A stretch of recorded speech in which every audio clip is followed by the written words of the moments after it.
right, welcome back to Simple Healthy Life.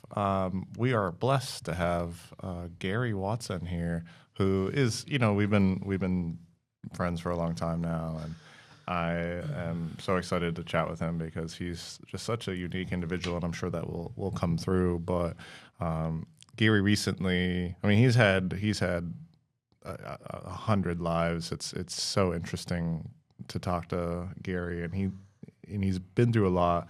And I think recently his current life, he's just opened up a collectibles shop. Pokemon, Correct. baby. Pokemon. Is it strictly Pokemon? You got some No, other we things? got everything going on there. Pokemon, One Piece. We got a lot of Magic going on too. A lot of people. Some kids came in from Tingsboro the other day to buy Magic from me, which blew me away because Tingsboro is not close at all. No? How far Not away? even a little bit. How's that? How far away? It's about 45 or so minutes. And there's definitely a million card stops in between there and here. And they came to the store. How do they find you? They found me on Google. Wow. Google was probably one of the best decisions that God over there made me make because popping on Google and actually having the phone number and all this stuff is so many people are reaching out to me now and saying, hey, do you do this? Hey, do you have this? And people come in. The other night I had a father and his daughter and her son. They were at this hockey rink right up the road. And they were from another town far away as well. And they were like, they just came in, happenstance. They found me on Google. They pulled in, and we were closed. We opened the doors for them. We let them come through, and they bought about, you know what I mean? I gave them great deals and everything because I like to hook up the kids. That's my main deal on it. But we made like $200 or $300 just because of the Google that search. And it's just like it's just so natural, you know. And that's kind of what I want to get out of it is natural leads and stuff like that.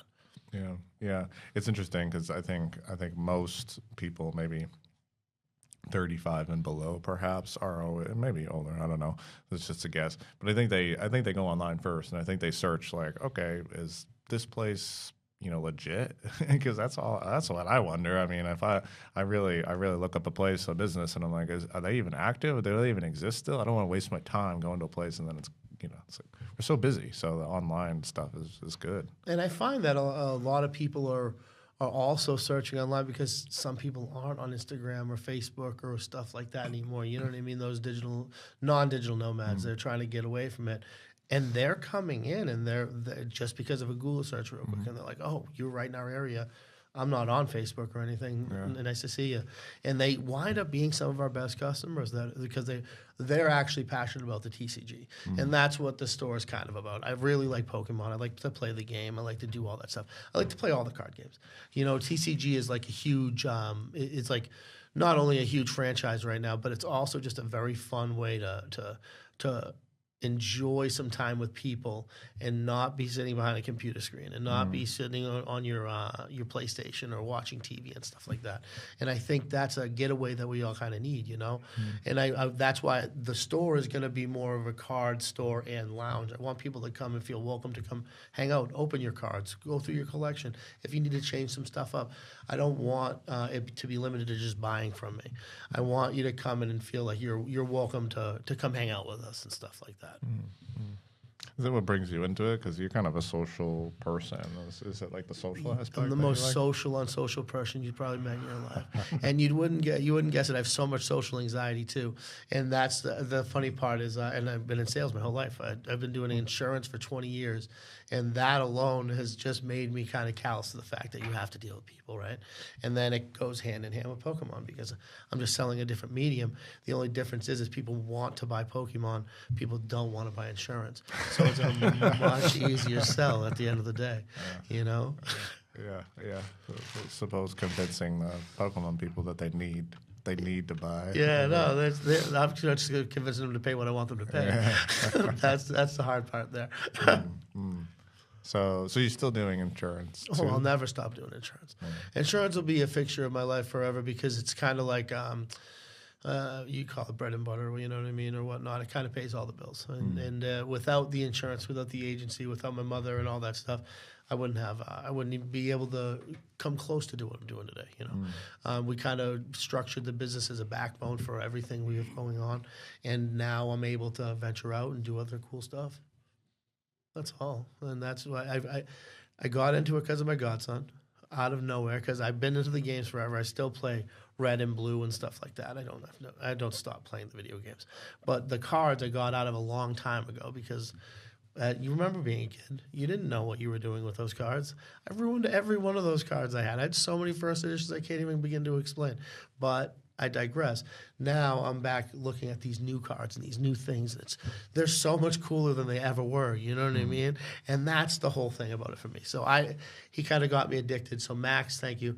But he'll probably listen to this later. And but he got me back into the hobby, and I didn't realize that there was such a vibrant group behind it. Like when I went to Japan last time, I didn't realize you can go to stores and buy single cards. And then God and I are going soon, and we're going to buy so much Pokemon, it's going to be an absolute crime. That's all I know.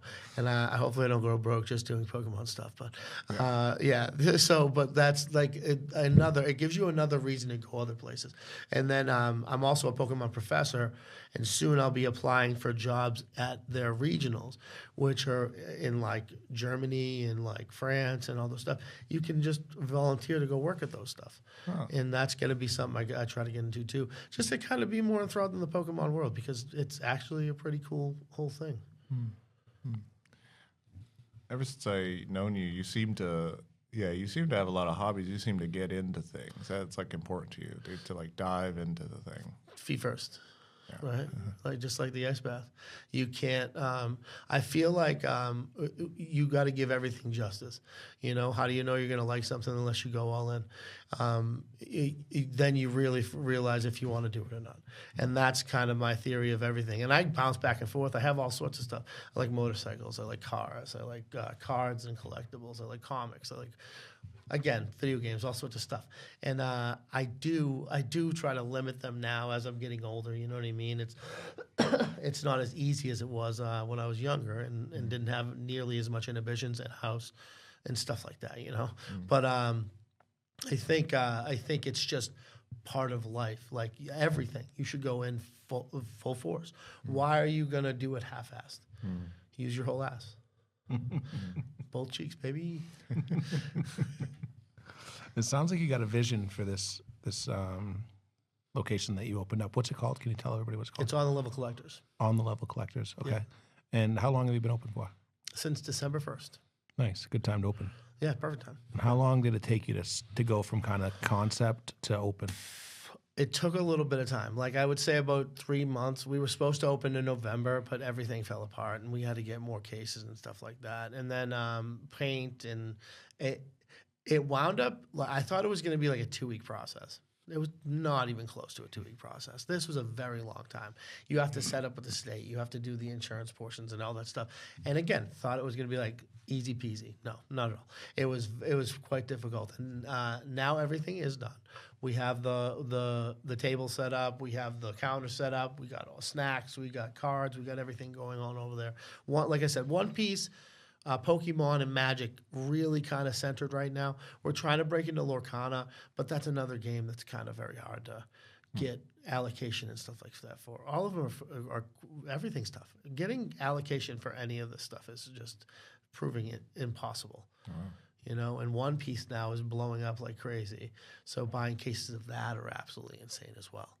Like it went from like $1,500 a case to like $2,500 a case overnight for just 12 boxes of cards. That's crazy. What's the thing that's driving you? What's the thing that, like, when you're going through all those challenges, what was the thing that kind of kept you moving forward? The fact, you know what? I say it a lot. I have a lot of friends that passed away when we were doing drugs. I have a lot of friends that when I was in the thick of it, like they lost their lives. They didn't make it through. And I feel like I do this all for them. You know what I mean? I feel like I go harder for every one of those kids that can't go hard for themselves anymore. And I feel like it makes me feel a little bit closer to a lot of them, you know what I mean? Because again, they were proud of me before they passed and stuff. And just I never gave myself credit, you know, and then I feel like now, especially with the streaming and the stuff like that, and just the joy of the little kids, I feel like I finally am, you know what I mean, proving myself to what they actually thought I could do. And that's a big part for me. That's it's huge. So let's back up then. Let's talk a little bit about that, if you don't mind. It sounds like, at least from what I'm understanding, like your passion stems from kind of a real world experience of maybe being close to not being able to do any of this stuff. Oh yeah, pretty close. Yeah, I'd And, say. and you know, we talk about longevity on this podcast all the time, and one of the things, you might live forever. I mean, Hopefully. right, finding your passion and being able to work at it daily is something that I know Ryan and I both have a lot of respect for, number one, but also, you know, when we see that in somebody else, we want to kind of understand it as much as possible. So talk to us, or talk to the audience as much as you care to share about kind of where you came from. How'd you get to here? How did I get here? Well, I was a kid, and I was a super nerd. Made fun of quite a bit as a child. You know what I mean? Did hockey for a little while. That kind of boosted my confidence. But like through high school, you know what I mean? Overweight, all that stuff. Totally ridiculed and stuff like that. But I still had tons of friends. Like that was the other thing, because I've always been kind of a charismatic person. I've always kind of been the, well, you guys see here. I haven't changed much since those days, you know. And I feel like that was part of the drugs, because when I started doing drugs at a younger age, it kind of stunted me, right? And I feel like after I quit, and then again, it's been about 20 years, I feel like now I've been growing. So you know what I mean? Like, I might be close to 40, but I feel like I'm close to 30 mentally. I'm actually probably closer to 15, 16 years old, because here I am getting excited about Pokémon cards, you know. But doing drugs really, again, it stops you from thinking and feeling and doing stuff. The only thing you have driving you is to get high every day, and that's a number, right? We're chasing that numb feeling, and I mean we chase that every day in everything we do, right? Whether we're eating, whether we're meditating, whether we kind of want the quiet, right? And drugs give you that instantaneously, and that's the whole thing. That's why people get addicted to them, you know. And I was addicted with a lot of people, and a lot of those kids have lost their lives, and they still to this day they continue to lose their lives. Friends of mine, they haven't gotten better. They haven't figured out their path yet. And again, I hope they do. I don't try to intervene. I did AA, and one of the steps in AA does say you're supposed to, but also I feel like AA missed a step. There's a step where you're supposed to walk away and start living your life again, because you're supposed to get better. You're not chained. You're not tied. You're not locked to this lifestyle. For the lifestyle of AA, it's a cultish type deal to me. But if you're not locked to that lifestyle of being in a basement of a church every single night, you can't break those strides. Just like you broke the strides of doing drugs. You don't replace another obsession with another like I'm going to obsessively do this. What you do is you learn to be a human being again. You reassimilate yourself back to society, and that's the important part, right? And you do the best you can. Nobody says it's going to be easy, but the whole big thing is when you get sober, you have to appreciate the fact that you're feeling again, and whether it's terrible, whether it's great, whether again happy, sad, love, all that stuff starts to come back. It's overwhelming for a few people. A lot of people don't want to feel those feelings because they're not ready to feel those feelings. But that's what AA allows you to do. It breaks it down. It allows you to be sad. It allows you to be mad. It allows you to be angry. And you go through it with somebody. You talk to somebody that's completely biased, doesn't know you at all. And then you're allowed to vent finally. And I think that's the important part about therapy and stuff like that too. Therapy's huge because you have to be able to have an outside look on what you got going on, especially if you feel like things are too heavy or things are too much, you know. You have to have an outside look, because when you hyperfixate, you're not doing yourself any good, right? And that's the only thing we're very good at doing as human beings, hyperfixating on one thing. And again, as you see, my hobbies, I hyperfixate on those things a lot, but then I try to pull back. And I hyperfixate, and then I try to pull back. And that's what I try to, it's moderation. Everything in moderation, including moderation, you know? Moderation in moderation. Yeah. No, I've done a fair bit of research on AA, and, I've never done it myself, but I know what the steps are. I know what the data says, and it's a good model. I mean, they have a lot of good lessons in that, and a lot of the things MJ and I talk about, or just can be applied to everyday life. But I kind of like that. What you said. It's sometimes you do have to step away. I mean, when we talk about even eating disorder recovery, which follows very much that model, just framed kind of differently. I think sometimes it is important for people to remove that context. Of course, AA and all these other models want you to be in a supportive kind of group, keeping you on track.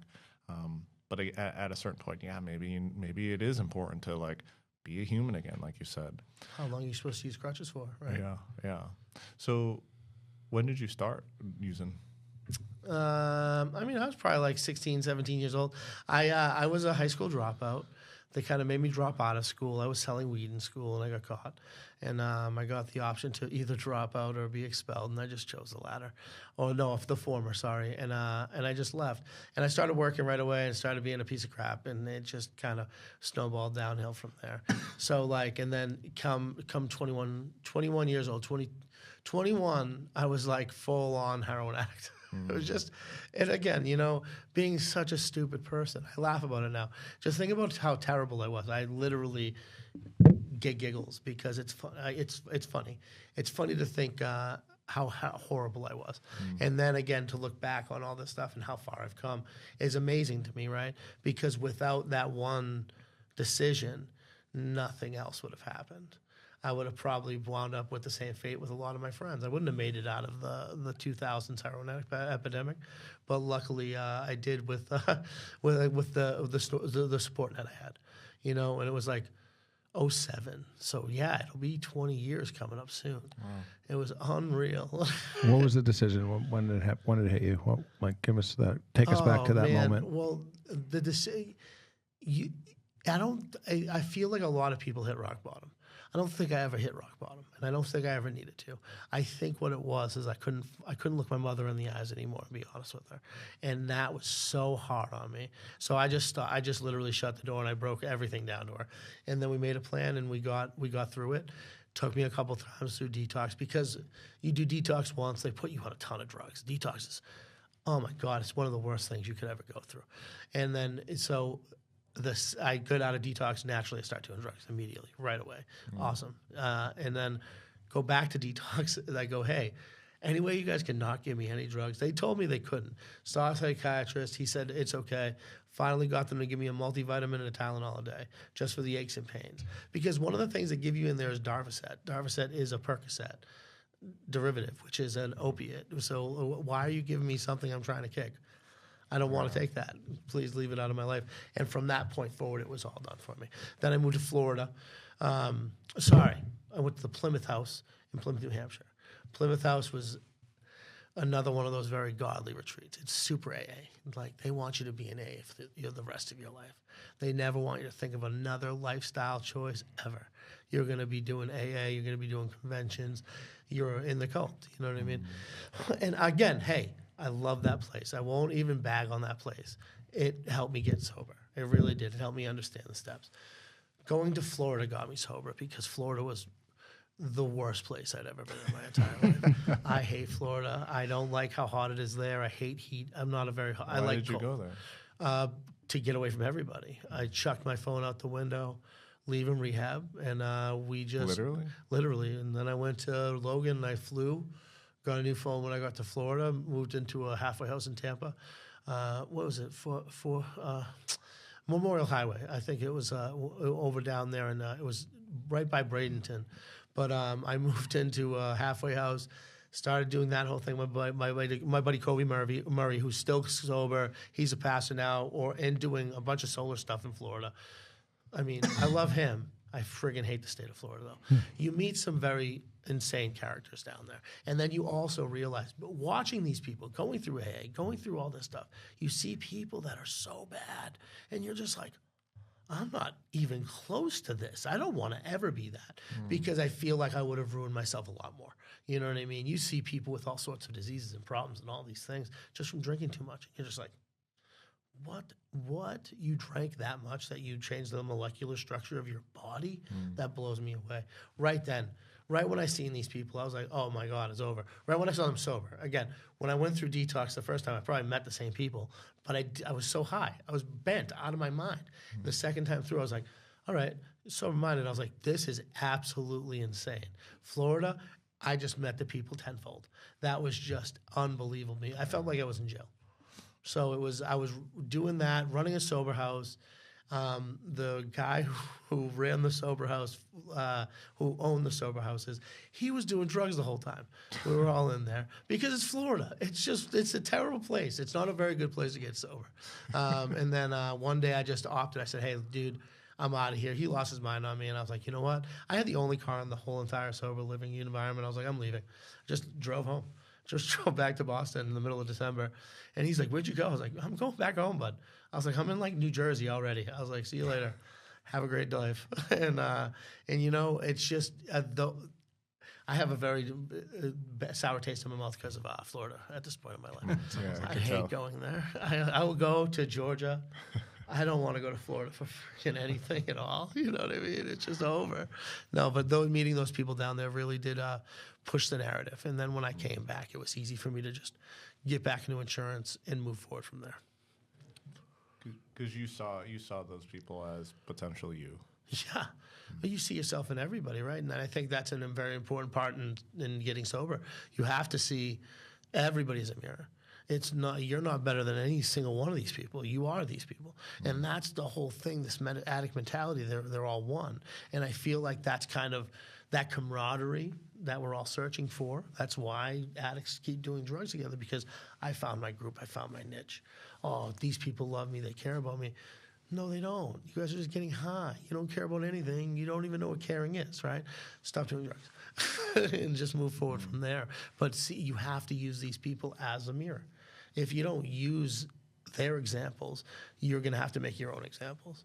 And why would you do that? Somebody already did it.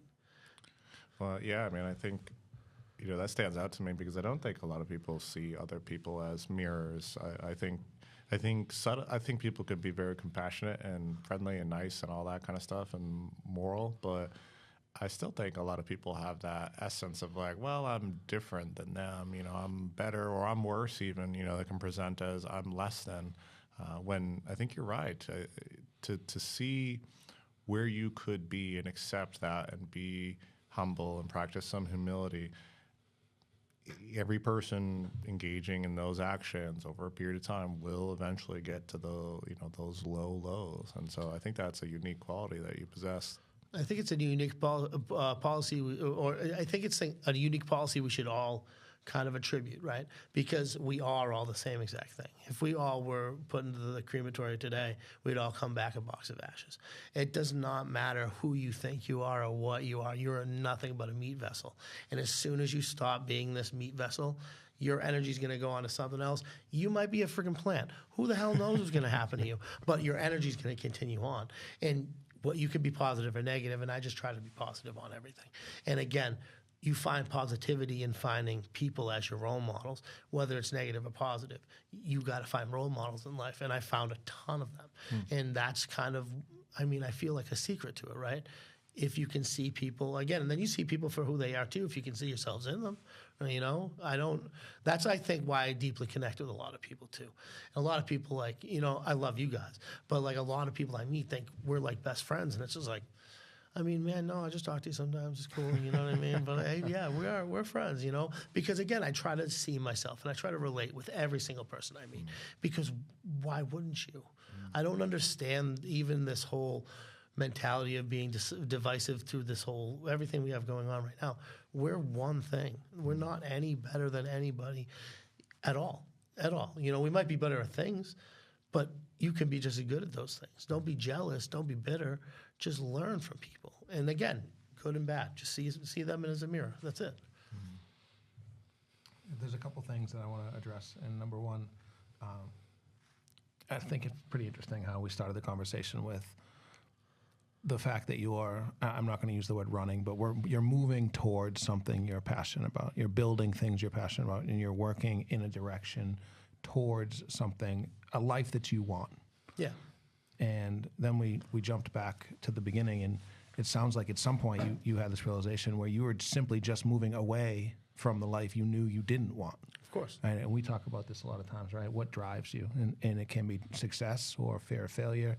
Right? Both of those are drivers, but it sounds like you've got to live both sides. And which one's more fun? Moving away from the stuff which one drives you harder? Moving towards that goal. Towards the that carrot, goal. Man. And I feel like, again, it's just not being so focused on the carrot. The carrot is going to sway and go, and you're gonna focus your attention to different stuff sometimes. But remember the goal, right? Whether that's being a good person, whether that's opening a business, whether that's doing something new, have a goal, have that set, and just use it as your guiding light. Because why run away from it, right? Life nothing happens when you keep backing up. It only happens when you keep pushing forward. It's just like jujitsu, right? If we keep backing up, you're going to wind up off the mat, right? You have to engage. You have to engage, and you have to start doing stuff. Otherwise, without stuff, or something, without substance, you're not. What are you doing? Yeah, we say it all the time, right? Clarity comes after action. Yeah. Only. The second thing I want to talk about, and I think it's really fitting for our podcast, especially, is the way you talked about addressing and hearing and feeling your feelings. Can you elaborate on that? Because I know that there's probably people out there that are like, okay, well, yeah, drugs numb you, but so does alcohol, right? Yeah, and so it's does the same exact thing. So does avoidance. So does right? it's all these drugs. These are all different ways where so you does can overeating. So do all these things. You wind up numbing some portion. You're chasing a feeling of not. Right, and that's the hard part of life. You shouldn't be chasing a feeling of not. You should be chasing every feeling you possibly can. You should be feeling terrible, defeated. You should, keep bringing up jiu-jitsu. It's one of the rawest things where you feel defeat almost every time you step on the mat, and you feel terrible, you feel bad, you feel pressure, you feel these things. Without any of that, what are you actually learning? Right? What are you protecting yourself from? Why are you numbing yourself to these things? What happened? And that's where AA, like you said, the steps are huge. And when you follow the steps the appropriate way, you find out why. What's going on? Because why are you numbing yourself? Why are you trying to forget? And once you remember and you finally process whatever you got deep down. And again, it could be something so stupid you don't even realize it. But once you process these things, you're allowed to feel again. And I think that's what a lot of people feel like. I feel like that's why they do it. I feel like they're not allowed, especially in today's day and age, you're not allowed to feel really anything or any type of way. You're told. You're dictated. You're swayed one way or the other when you should just feel. And feel however you want about it. I don't care. Just be a person. That's how I feel about it, I've thought a lot about this, and it's interesting. I don't know necessarily why we're so disengaged from feelings. I think in some ways it's obvious. I think that we understand that we're free to feel, but we're not necessarily free from the consequences of feeling, and that's scary. To feel anger, there is a consequence to that, and consequence sounds negative in some sense, but I don't necessarily mean. I think what I mean by that is like there is a following to this, right? Yeah. You're sad, right? There's a consequence to feeling sad, whether that's like you have some sort of social thing, people feel that they want to console you, or you cry, or whatever. There are always some sort of consequences to that. But I like that idea of, being engaged, right? I mean, you are obvious to me. It's very obvious that you are very engaged with life, right? I think we've also spoken plenty on how drugs, your drug use then may have translated in some way to food, and then you've been working really great on that too. And I know that's important, but like you said, that's in a way that people escape as well. It's all escapes, and even again, you saw it. Even though I put on a great mask, and I'm not saying I'm the perfect at all this stuff, but I feel like it's trying every day. Even doing better, I was always finding something else to numb or mask the pain with. And again, I did a very good job not worrying about that for a really long time. And I use pot all the time too. That's one of those things I feel like helps you feel more. And I feel like it doesn't. That's one of those non-numbers, right? It's like almost microdosing LSD or mushrooms. It makes you hyper-focus, makes you hyper-feel. And that's what I'm going after in today's day and age. And that's why, again, trying to getting back off of the overeating, trying to even going to the gym every single day, going and doing stuff every single day. I'm trying to not do that, not be hyper focused on any of that stuff, right? Because I want to feel comfort, I want to feel right, I want to feel all of the things, Try to manufacture the feelings you want to feel. You don't have to feel terrible. And what's the consequence in that, right? Feel sad, cry. What's the consequence? Why I feel like people put so much on themselves, right? They shouldn't put that barrier. You should be able to feel unbridled to what anybody thinks about you. They're your feelings. They don't belong to anybody else. Feel, process however you have to process. But remember, the median is where you're trying to go back to. You got to go back to the middle. I'm reminded of something you said like last year when we talked about stoicism. You're like, it's not stoic if you're not handling the feeling. If you're not dealing with the feelings, you just appear stoic. You can't be stoic without handling the feelings, because the base root of stoicism is not feeling the feelings. So, and again, you're going to feel the feelings, but it's not letting that dictate how you drive your vehicle or how you man your citadel. So you're building a wall inside yourself, and yeah, you're going to feel. You're allowed to feel. That's your natural human instincts. Those belong to you.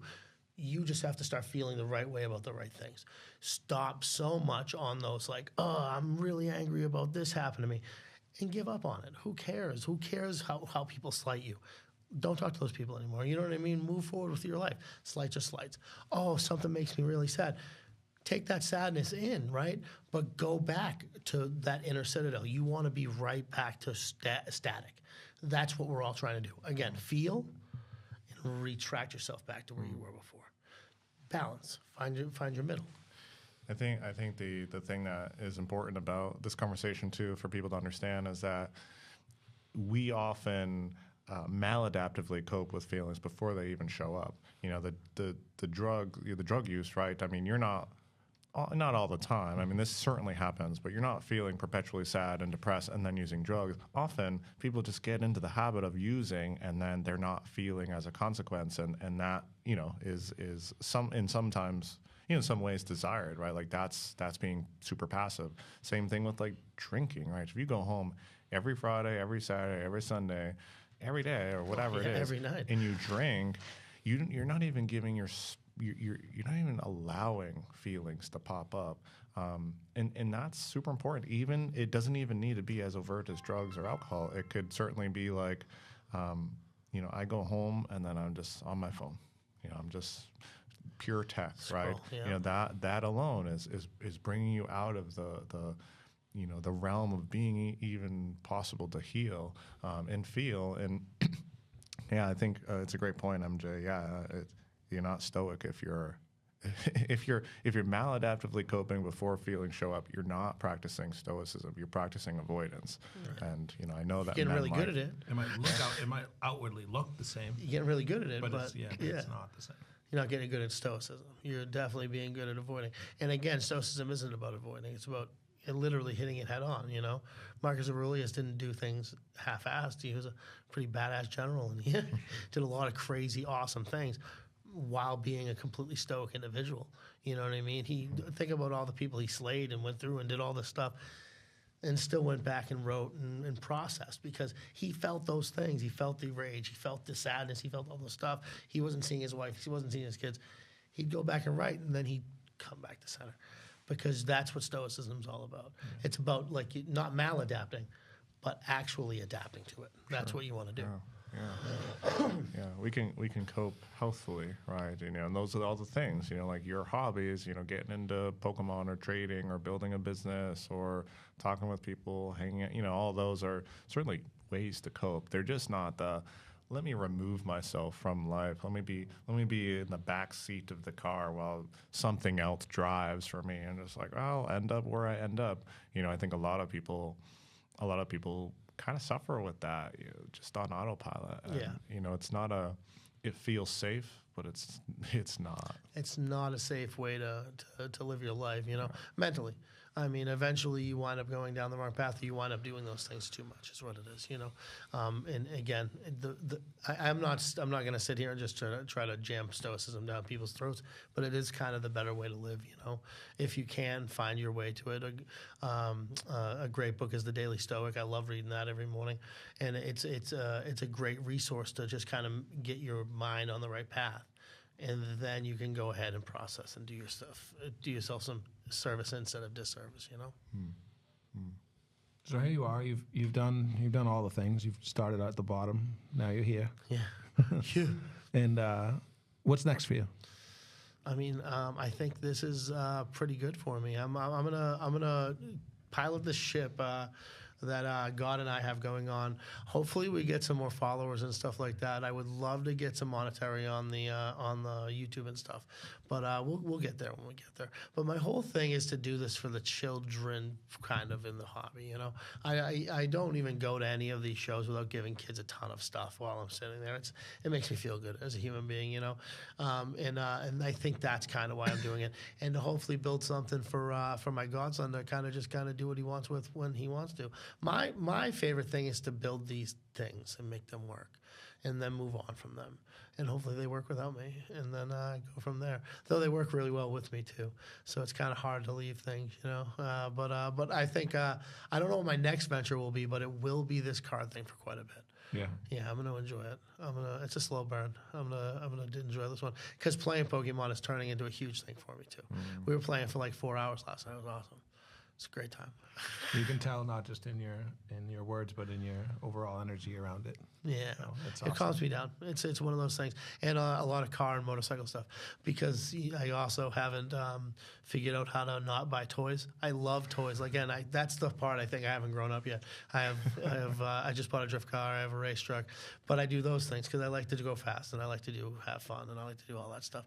Because again, outlets. You have to find those little outlets in life and fun little things. Because blow off valve. You got to let off stress, and just find easy, nice ways to cope instead of doing bad things to yourself. Beat up a car.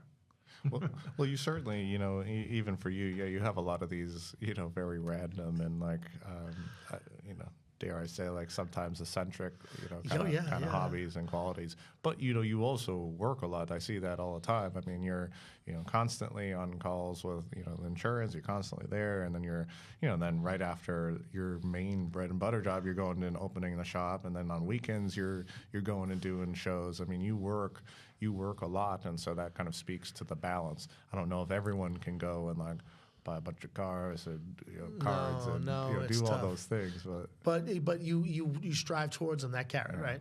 Maybe that can be your carrot, or maybe that can be your thing you're driving for. But remember, life is still out there to live. You're not just chasing just one carrot. There's a bunch of other stuff to hang out and enjoy. Make sure your view is wide. That's all it is, And again, I think life is all about enjoying everything fully. It's not about it's many things. And again, whatever interests you. If it interests you, go do it. If you want a pottery class, go do a pottery class. If you want to do an art class, go do an art class. Whatever you think like you would have fun doing, go try it. Go full force into it. Jump into that, because you don't know what it can turn into. Because that's what I did with Pokemon. I had no idea it was going to turn into this thing. And now it's literally a business that's running itself and doing very well. Just at the shows alone, I make enough to cover the whole entire 2 months, squared up with the rent and everything. Never mind what we're selling inside of the store. That's why I'm afforded to give those people I'm afforded to give those people the little kids. You do it all for the kids. I mean, it comes through a lot of the time at these card shows, and I see like I guess content of you like giving away a lot of things. So I mean, that's important to you. Yeah, big time, big time. I don't think I would even enjoy it if it was just teenagers and adults coming up to my table. I wouldn't do it. I would hire somebody to sit at those shows, although I already do, because it does turn into a lot of older people coming up and constantly ask you to buy stuff and the kids aren't like that. The kids are so pure. They're so honest. They want to trade these cards that they just got and they're excited about. And why wouldn't I want to trade them something cooler for those cards? Why wouldn't I want to give them a few packs? So did you actually trade a kid for his prosthetic leg? No, so no. Those kids come up to my table every show. He has a prosthetic leg. His story is absolutely incredible. He had a whole building fall on him, and he was fine. And they were like, "Dude, you want this leg?" He's like, "No, send it." And then he had two. I was trying to get one. He wanted the Unagaba Pikachu, and it was sealed in plastic, and it's a very expensive card. Not even really, it's $150. His leg was probably about $2 or $3 grand, I'm guessing. His parents would have been pissed, but I almost got the leg. We were right there. I mean, he's good. He's had balance. He was standing there fine. I mean, I thought it was a pretty good deal, honestly, because he had another leg at home. Like, what's the worst? Like, I mean, I could be using that right now. My knee still hurts. Kind of upset with them, if I'm going to be completely honest. It's funny. Yeah. I mean, it comes through in so many ways, Gary. You're super giving. I mean, everyone knows that about you. And so I'm super happy that you're in this environment where you can give more. I mean, I think that really speaks to you in a lot of ways. And I mean, a lot of good things, that I heard today, and I'm taking home a lot of that. The part where you said, you kind of had that moment where you looked into your mom, or you couldn't look your mom in the eyes, and that was important to you, because I think to be, honest is important to you. Obviously, you're a very honest, person, and how you talk about managing feelings, just feeling feelings. I mean, I think there's a lot to be said about someone who goes through a lot of experiences, and you obviously have a lot of wisdom on that. And I appreciate you taking the time to share your story. I know it's not always the easiest, although you make it always look easy. I know you're very good at that. And it's so crazy because I think I'm terrible at this. I really don't feel good. But no, again, without those experiences, I don't think I would be the person I am today. Mm-hmm. So, hey, thanks for having me. This is fun. I like doing this with you guys. Well, keep up the good work. I will do my best. Keep chasing after your passions, making people feel good. Hopefully it's the same passion the next time we talk. It doesn't have to be. It might not be. It might be something new. Maybe I'll get into sportswear or something. Who knows? Thanks for sharing your story, though. I think there's a lot of people out there that listen to us, and maybe they're on the opposite end. Maybe they're at the beginning end, and they're trying to figure out what to do. And you've shared your story well enough that people can find their way out. Maybe you helped somebody. And if today. you guys want to reach out on Instagram or whatever, feel free. They'll probably tag me in all this stuff. I don't mind guiding you in the right direction. I don't do any of the stuff to try to help people get clean much anymore, but I do know a lot of people still in the whole thing. So, thank you. No, it's my pleasure. Thanks for having me. All right, thanks. Yeah, if you want to hear more, like, subscribe, follow, do all those things, and then we'll catch you next time. Bye, Pokémon.